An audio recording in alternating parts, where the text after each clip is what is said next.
Hello and welcome to Frontrunner Motorsport. We have looked at and listed every Ferrari Formula 1 driver ever. We have also looked at and listed every Williams Formula 1 driver ever. And now we are going to look at and list every McLaren Formula 1 driver ever, from their first race in 1966 to current times. Every driver who has ever entered by the Works McLaren team will be put in order on how they got on with the Woking-based racing team, and not the rest of their motorsport careers. There are 51 drivers between 1966 and 2022, so we better get started on part 1. Make sure you subscribe not to miss out on the next 2 parts, and with that, let's begin. Number 51, Lewis Hamilton. I'm just kidding. 51, Stephen South. I bet you haven't even heard of Stephen South, but he was the talk of the town during his Formula 4 days. His biggest career success was winning the British Formula 3 Championship in 1977, as well as taking race wins in European Formula 2 for the Ron Dennis-ran Project 4 team.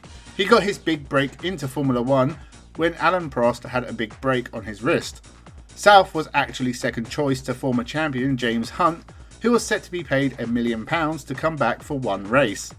He decided to go skiing, broke his leg whilst drunk, and South was called up.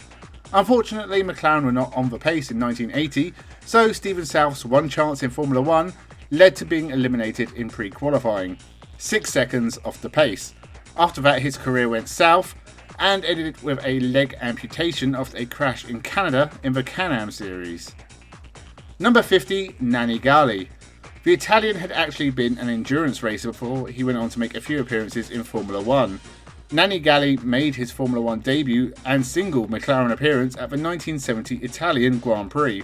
Like Stephen South, he failed to qualify for the race 1.5 seconds off making the grid. He would at least get a taste of F1 action, making appearances for March in 1971, Techno and Ferrari in 1972, and for Frank Williams' team in 1973. He never scored any points, with a 9th place in Brazil in 1973 with Frank Williams being his best result. Number 49, Derek Bell. Another famous endurance racer, the 5-time 24 Hours of Le Mans winner, had a smattering of Formula 1 appearances in the late 60s and early 70s. He actually made his debut in 1968 with Ferrari, but failed to finish in both his appearances. His one McLaren appearance came in 1969. He was the 3rd ever McLaren driver, and at the British Grand Prix he qualified near the back of the grid and retired 5 laps in with suspension issues. He would later score a single Formula 1 point with Team Surtees, but will always be more well known for his endurance racing success with the Rothmans Porsche team. His Formula 1 career is very forgettable. Number 48, Philippe Alliot. The Frenchman was a very good race driver and never really got the chances in Formula 1 he deserved. He had been racing in Formula 1 since 1984, mostly with teams at the back of the grid, from Skull Bandit to Ligier and Larousse. Alliot had scored the odd points finish, but his career had basically petered out, and after scoring 2 points for Larousse in 1993, it seemed like his Formula 1 career was done. But he was called back to Formula 1 with a drive for McLaren in Hungary in 1994. This was due to the McLaren Peugeot engines and Mika Häkkinen's suspension. Philippe Alliot qualified in the midfield and broke down mid-race with a water leak. He had one final race for Larousse at the next round, but then was done for good with Formula 1. He found success in sports car racing and even raced for Peugeot in the French touring cars. He retired in the mid-2000s. Number 47, Nigel Mansell. God knows why Nigel Mansell signed with McLaren in 1995. He was already retired from Formula 1 after 1992 and only returned because of the death of Ayrton Senna. He is the first driver on this list who has been in all 3 of these ranking every driver videos. He was first in the Williams list and 25th for Ferrari. Well, for McLaren, he slips all the way down to 47th. It was an embarrassing disaster. His start with the team was delayed because he didn't fit in the car, and when he did drive it, it didn't go well for him. At Imola, he was as high as 6th late in the race before making contact with Eddie Irvine, and at the Spanish Grand Prix, he decided the car was so bad, he was going to retire from Formula 1 again. McLaren would have been better off if he stayed at home. Number 46, Jan Magnuson. The father of Kevin Magnuson, who we will see later on this list, Jan Magnuson only had a single race for McLaren at the 1995 Pacific Grand Prix. Deputising for Mika Häkkinen, who was recovering from appendicitis, the 1994 British Formula 3 champion was actually making his Formula 1 debut and did alright.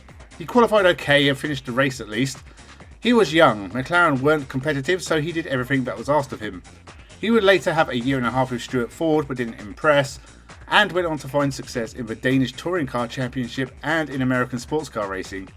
He's still racing, spending 2022 competing in the Scandinavian Porsche Carrera Cup. Number 45, Andrea De.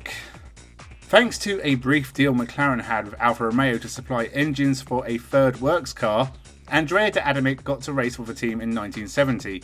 The Alfa Romeo powered McLaren was far worse than its Ford counterparts, and Andrea De only finished a couple of times out of his 10 entries, even failing to qualify for half of those races. He followed Alfa Romeo to March in 1971 and later joined Team Surtees and Brabham, but had little success in Formula 1. His career incidentally was ended by a McLaren causing a crash that injured De and he retired after 1973. Number 44, Gilles Villeneuve. I've spoken about this before, but Gilles Villeneuve, famous for his time at Ferrari and a contender for greatest driver never to be world champion, actually made his debut for McLaren. It was his Formula 1 debut and his only start not in a Ferrari. It was the 1977 British Grand Prix, and Gilles Villeneuve was pretty anonymous, and could have disappeared without anyone knowing, but he resurfaced with Ferrari at year's end, and was taking his first win in Formula 1 a year later. Shame we never got to see his full potential. Number 43, Jody Schechter. The man driving the McLaren that injured Andrea De was future Formula 1 champion Jody Schechter. He made his debut with McLaren, and in just 6 appearances in 1972 and 1973, he finished twice and retired 4 times.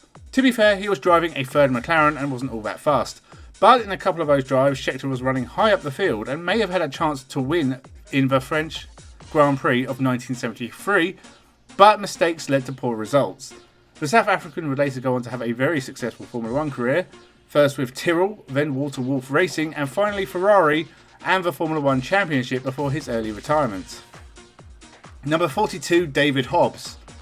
7 Grand Prix starts was all David Hobbs got in Formula 1, and he looks on paper like a decent driver.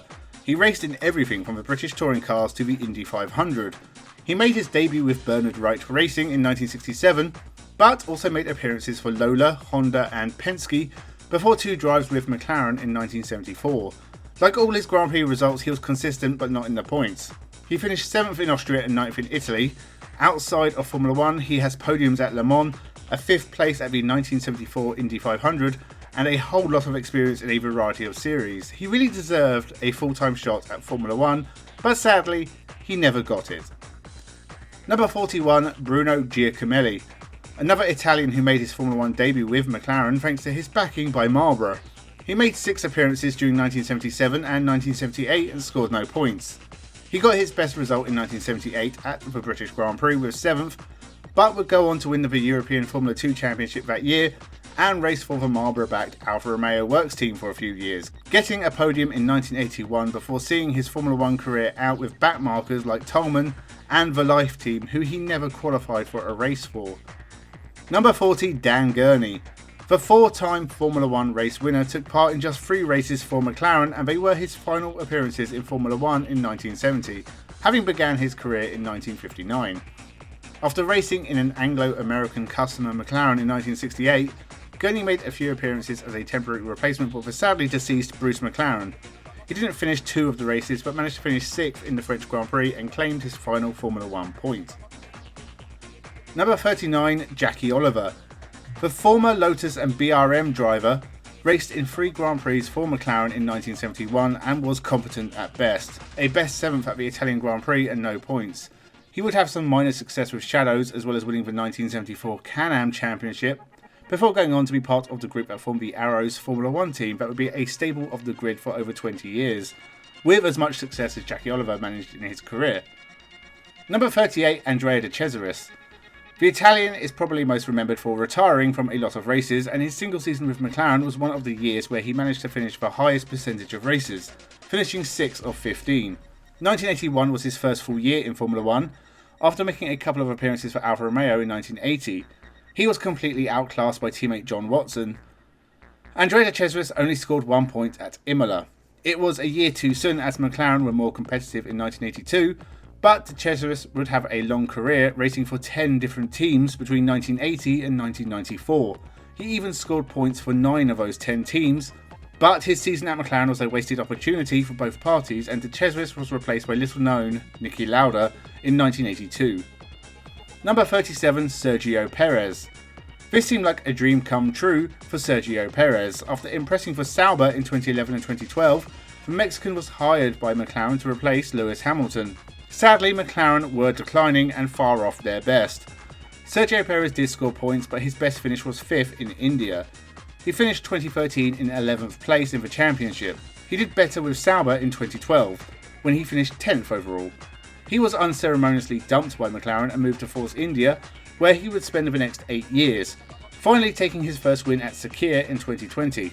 He got another chance to race at the front with Red Bull in 2021, and is still with the energy drink sponsored team, and has 4 wins under his belt in Formula 1 so far. I guess it all worked out in the end. Number 36, Brian Redman. A sports car racer masquerading as a Formula 1 driver, Brian Redman never had a full season in Formula 1, instead making 15 sporadic appearances between 1967 and 1974, including 3 drives for McLaren. He did well for the team. He finished 5th twice, which, outside of a podium with BRM in 1968, was his only points in Formula 1. Brian Redman also made appearances for BRM in 1972 but failed to finish, and would have a few drives for the Shadow team in 1974, but his motorsport success mostly came in sports car racing, where he even spent time as a works driver for Ferrari and Alfa Romeo. Number 35, Stoffel Vandoorne. The 2021 Formula E champion had a bad time with McLaren. That was down to McLaren having a bad time with new engine partners Honda.